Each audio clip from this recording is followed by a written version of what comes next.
Hi, I'm Jim Smirniotopoulos, and this is another MedPix video. We have no significant financial disclosures to report. Today we're going to present a simple way to decide what am I looking at. It can be very confusing when you first start looking at neuroimages. Some people use pattern recognition, understanding immediately that these are all CT scans and these are MRI. However, you can also use an algorithm to be able to sort through the different shades of gray that we see on CT and various MR pulse sequences. Let's see if we can make this algorithm work for us. If the skull is white, as in this image here, it might be either a radiograph or a CT scan.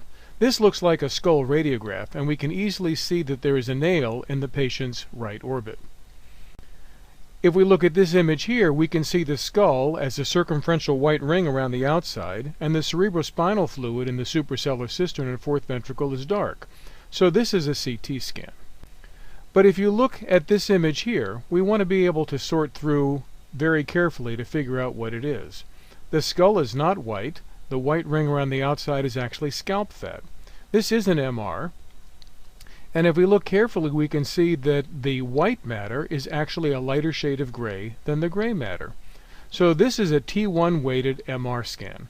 We can also look at the CSF and the water in the eyeballs and see that they are very, very dark. Here is another MR image. We can see that in this patient, the white matter is not white, it's actually darker than the gray matter. We can also see that the cerebrospinal fluid is white. And this is going to be a T2 weighted image.